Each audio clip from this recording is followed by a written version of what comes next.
હિંમત હાય હિંમત. કેમ છો બધા?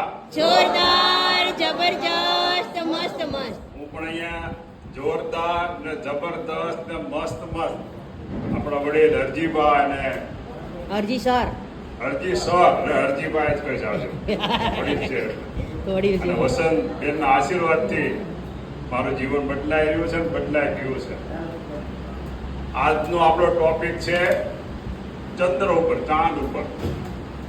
આપણે કાલનો જે ટોપિક લીધો એ સૂર્ય ઉપર લીધો, અને કાલ આપણે જે વાત કરી ને એ ખોરાકની વાત કરી. આજે વાત કરવાની છે એ પાણીની અફ્રેશની વાત કરવાની છે. આ જે શેડ્યુલ બનાવ્યું છે ને માર્ક સરે, તમે થિંકિંગ નહીં કર્યું હોય કે કાલે જે વાત હતી ખોરાકની વાત હતી, આજે પાણીની વાત છે. પાણીના રૂપે તમને અફ્રેશ આપ્યું છે. અને આજે ચાર્ટમાં તમે જોશો ને, આ ચાર્ટમાં તમે જોશો ને તો આ જે બધા અવયવો છે ને, જે યંગો છે ને, એ પાણી ઉપર છે. અને પાણી ના રૂપે આપણને અફ્રેશ આપ્યું છે, અમૃત આપ્યું છે. એટલે બહુ બુદ્ધિપૂર્વકનું આ પ્રોડક્ટ બનાવ્યું છે. તમારે મગજ ન કસવું પડે ને, શરીરને કાંઈ ન કરવું પડે ને, એટલે આ પ્રોડક્ટ બનાવ્યું. તમને ઇઝીલી તમને શરીરમાં નાખો એટલે એની પ્રોસેસ આ અંગો કરે એ રીતનું પ્રોડક્ટ બનાવ્યું છે. હવે આપણે કાલે કોની વાત કરી? સૂર્ય બાપાની વાત કરી. આજે કોની વાત કરવાની છે? ચંદ્ર માની વાત કરવાની છે. સાત્વિક શીતળતા જે છે ને એની માની વાત કરવાની છે. બાપ કોઈને શું કરે ખબર? દીકરાનો કોઈ અહિત નો ઈચ્છે. એ ગરમ હોય પણ એમાં તમને પૂરતું પૌષ્ટિક આપે, પૂરતો આધાર આપે, પૂરતું રક્ષણ આપે. એ કોણ આપે? સૂર્ય. અને માનો ખોળો છે ને એ શીતળતાનો છાંયડો છે. એટલે આજે આપણે વાત ચંદ્ર ઉપર કરવાની છે. હવે કાલે આપણે કેટલા વાગે પહોંચ્યા હતા? જે વાત કરી હતી આપણે કેટલા વાગે હતી? 3 વાગે આપણો સૂર્યનો જે અભ્યાસ છે એ 3 વાગે પૂરું થઈ જાય. અને આજે જે આપણે વાત કરવાની છે એ ચંદ્ર ઉપર કરવાની છે.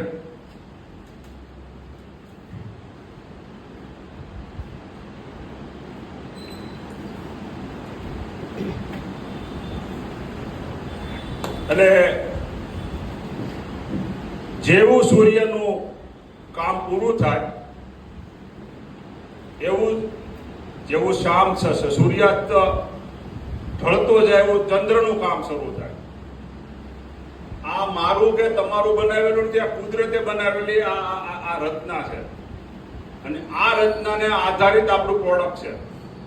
આજે તમારે ટોટલ જે છે ને આખા શરીરનો જે ચંદ્ર ઉપર છે અફ્રેશ ઉપર છે. અને કાલે આપણે વાત કરી હતી ખોરાકની વાત કરી હતી, જે સાત્વિક ખોરાક છે. હવે કાલે આપણે 3 વાગે અટકી ગયા હતા અને આજે 3 વાગે શરૂ થાય છે મૂત્રા છે. મૂત્ર છે એ શરીરમાં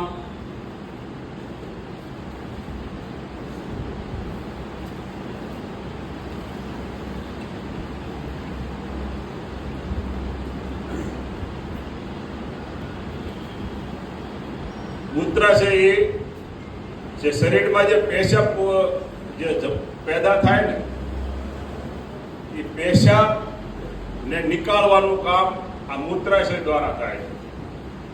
શરીરમાં જે ઝેરી કચરો હોય ને, ઝેરી કચરો એ મૂત્રાશય દ્વારા આમાં એનો નિકાલ થતો હોય છે. મૂત્રાશયની વાત કરી એનો છે પીરિયડ છે 3 થી 5. આ સાંજનો પીરિયડ છે. હવે આપણે સવારમાં શું કરીએ છીએ? સવારનો જ્યારે શેડ્યુલ હોય ને, સવારના શેડ્યુલમાં આપણે પાણી પુષ્કળ પીએ છીએ. હવે 3 વાગ્યા પછી આપણે શું કરવાનું છે? આ સાયકલ પ્રમાણે, બાયોલોજીક સાયકલ પ્રમાણે 3 વાગ્યા પછી પાણીનું શેડ્યુલ ધીમે ધીમે ડાઉન કરવાનું. આ મારા શબ્દો નથી, આ બાયોલોજીકલ ઘડીના આધારે હોય છે. હવે જ્યારે મૂત્રાશય માં આપણો પેશાબ જે જમા થાય ને એ જમા થયેલો પેશાબ ત્યાં જે રહેલા ઝેરી તત્વો ને બહાર કાઢીને શરીરને તંદુરસ્ત રાખે છે. ત્યાર પછીનું શિડ્યુલ આવે છે કિડની, અને એને કહેવાય ગુજરાતીમાં મૂત્રપિંડ. શરીરમાં જો કોઈ જરૂરી અંગ હોય તો કિડની છે. જરૂરી તો બધા અંગો છે, પણ સમાજમાં કેમ અમુક સ્પેશિયલ કેટેગરીના માણસો હોય, એમ શરીરમાં પણ એક અવયવોની સ્પેશિયલ કેટેગરી કુદરતે મૂકેલી છે. હવે કોઈ એમ કહે છે કે ભાઈ કિડનીનું કામ શું? કિડનીનું કામ શું? જનરલી તમને હમણાં નોલેજ હોય તો આપણે કિડનીનું કામ શું? કિડનીનું મેઇન કામ છે લોહીને સાફ કરવાનું, અને બિનજરૂરી ઝેરી પદાર્થો શરીરમાં જે જમા થયેલા હોય ને, હવે આપણને ખબર છે કે બિનઝેરી પદાર્થો આપણે હવે ખોરાકમાં આવી ગયા છે. જમીનમાં પણ બિનજરૂરી ખોરાક આવી ગયેલા છે. દવાના માધ્યમથી પણ તમારા શરીરમાં તમે બિનઝેરી ખોરાક તમે નાખતા હો, તમને ખબર નથી. એ સફાઈનું અભિયાન કોણ કરે? આ કિડની કરે. હવે કિડનીનું જે કામ 2 કલાકનું જે કામ છે ને, એ દરમિયાન એનો પ્રોગ્રામ પૂરો થાય ને ત્યારે તમારે પાણીનો જે ફ્લો હોય ને અંદર શરીરમાં નાખવાનો ઓછો કરી નાખવો જોઈએ. એ બાયો ફ્લો ઘડીના આધારે. અને આ જે સમય છે ને, આ સમય, એ સમય દરમિયાન શું કરવું પડે ખબર છે? આ ઘણી વખત કહેવામાં આવે, આપણે એ બાબતમાં ગંભીર થવું પડે.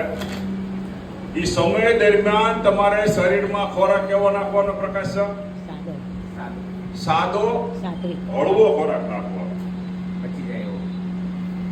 આ સાયકલ છે ને, સાયકલ જે અવયવ કામ કરતું હોય ને એને તમે હેવી ખોરાક આપો ને એટલે ઝેરી તત્વો કાઢવાનું કામ બંધ થઈ જાય. ને આ ખોરાક તમે હેવી નાખો ને એટલે શરીરનું કામ ડાયવર્ટ બીજે થઈ જાય, અને બ્લડ પ્રેશર કંટ્રોલ કરે, બ્લડનો સુધારવાનું કામ કરે, અને ઝેરી જે અંદર જે જમા થયેલું છે એ કિડનીનું કામ છે. હવે ત્યાર પછી આવે છે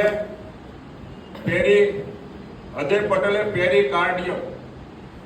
આ અંગ નથી, કુદરતી રચના જો એ પાણીનું ઝાકળ જેવું જેવો સમય તમારો સમય સાંજનો થાય ને, જેવું સૂર્યાસ્ત થાય ને, શરીર મગજથી એવો આદેશ આપવામાં આવે કે હવે સૂર્યાસ્ત થયેલો છે, તો શરીરને સંભાળવા માટે શરીરના જે અંગો છે ને એ પેરીકાર્ડિયમથી હૃદય ઉપર એવું કયું પાણી જેવું આવરણ બનાવે, કોથળી જેવું આવરણ બનાવે. એટલે સાંજનો સમય હોય એટલે ઠંડી હોય, ગરમી હોય, એ જે તમારા અવયવો હોય ને, અવયવોને રક્ષણ પાણીની ઝાકળ જેવું એક આછું પારદર્શક એવું કુશન બનાવે, એટલે કોથળી બનાવે. હૃદયની ફરતે એવી કોથળી બનાવે. એટલે જો ગરમી હોય તો એને અમે રક્ષણ આપે, ઠંડી હોય તો એને અમે રક્ષણ આપે. એટલે ટૂંકમાં કહેવાનું એવું છે કે પેરીકાર્ડિયમ એ અંગ નથી, એ પાણીનું ઝાકળ જેવું. આપણે આમાં ટ્રિપલ બર્નર છે ને, એમાં આપણે એની વાત કરશું કે તમારા શરીરને અવયવો બચાવવા માટે 7:45 જો ટાઈમ થાય ને, એ 7:45 ટાઈમમાં આ પેરીકાર્ડિયમ આવે. અને પેરીકાર્ડિયમથી શરીરમાં એવું આવરણ બનાવે, આવરણથી તમારા અવયવોને રક્ષણ આપે. આવું તમે કોઈથી કલ્પના કરી કે આ સૂર્યાસ્ત થાય અને સૂર્યાસ્ત પછી શરીરમાં જે અવયવો હોય એને પાણીનું એક ઝાકળ બીજું કુશન જેવું એટલે કોથળી જેવું એક આવરણ બનાવે, અને તમારા શરીરના અવયવોને રક્ષણ આપે એવું કદી આપણે વિચાર્યું હતું? આ પેરી ગાર્ડિયનનું એ કામ છે.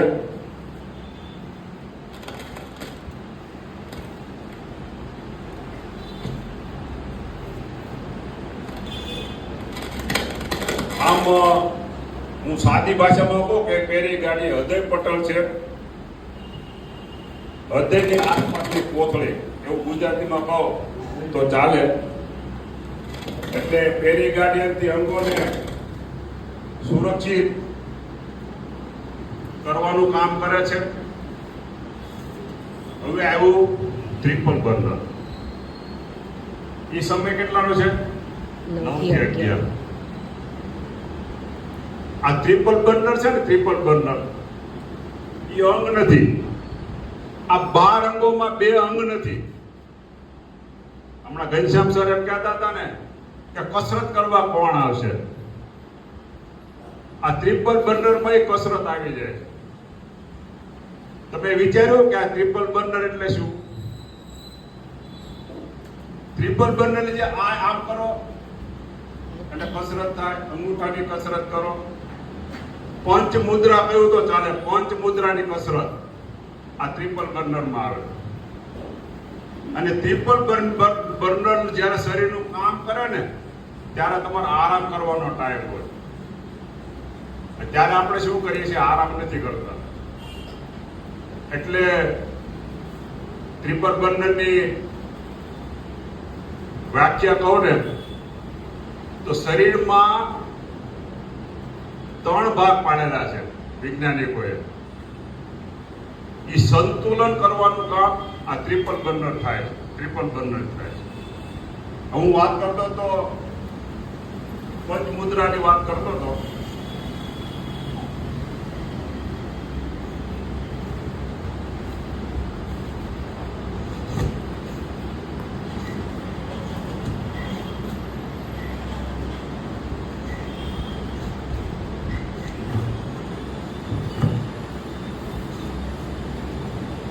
લખેલું છે ત્યાં જડતું નથી જલ્દી.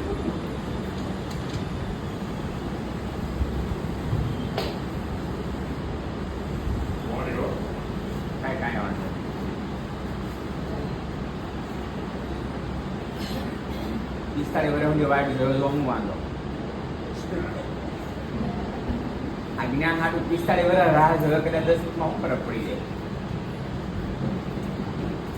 પેલો ટોપિક લઈ લો ને. મુદ્રાની વાત કરું.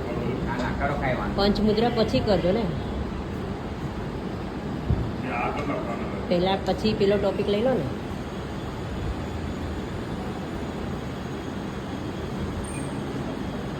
એમ નહીં જડે.